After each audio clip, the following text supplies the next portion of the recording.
જાગૃત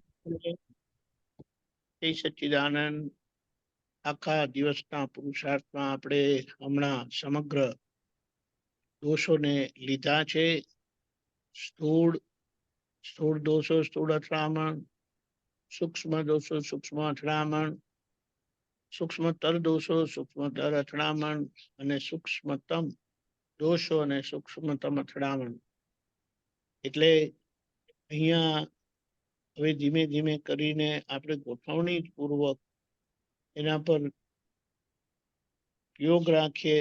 અને એમ કીધું કે જેટલી વખત ચૂકાય એટલી વખત પાછું આપણે નક્કી કરીએ, ગોઠવણી કરીએ. ગોઠવેલું હોય તો એ થાય છે. ગોઠવણી ક્રિયાનો ભાગ નથી. ગોઠવણી જાગૃતિના પરિણામે એક ઉપયોગની આખી એ ગોઠવણી થાય છે. અને આપણે એ કરીએ છીએ આખા દિવસ માટે. સવારથી ઉઠ્યા ત્યારથી જ એ પ્રક્રિયા ચાલુ થઈ જાય છે. તો આપણે એને ચૂકવા માંગતા નથી. અને ધીમે ધીમે કરીને એનું પરિણામ શું આવે એનું માપ આપણે કાઢીએ. કોઈને એમ થાય કે બધું ક્લિયર થઈ ગયું છે જેવું. પહેલી વાત, કશું કર્યા વગર અંદર આનંદ રે. કોઈ દોષિત દેખાય નહીં. બધામાં પોતાની છબી દેખાય. બધે હું જ છું. ભેદના કારણો બને પણ પોતાને ભેદ પડે નહીં. કોઈ બોલે, કોઈ ના બોલે, કોઈ બોલાવે, કોઈ ના બોલાવે. ખાવાનું મળે, ના મળે, સુવાનું મળે, ના મળે. એ બધી જ પરિસ્થિતિમાં પોતે બિલકુલ આત્મસ્થ રહે, સ્વસ્થ રહે. કારણ કે હવે એમને કોઈ એવી અથડામણ રહી નથી, એવા કોઈ દોષો રહ્યા નથી.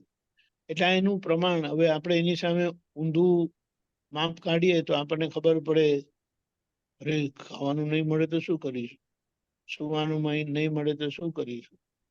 એટલે આ બધું આપણને આપણી બુદ્ધિ કેવો વિકલ્પ કરાવે, ખાલી સૂર્યનારાયણ નહીં આવે તો શું થશે, એના જેવી વાત છે.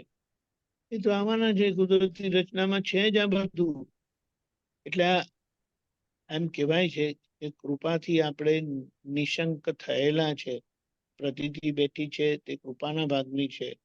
હવે જેમ આ ગોઠવણીને આ બધા પુરુષાર્થથી પ્રતિક્રમણના ઉપયોગથી પ્રયોગથી લક્ષ્ય હાજર રહેતું જાય એટલે આપણને જાગૃતિમાં રહે.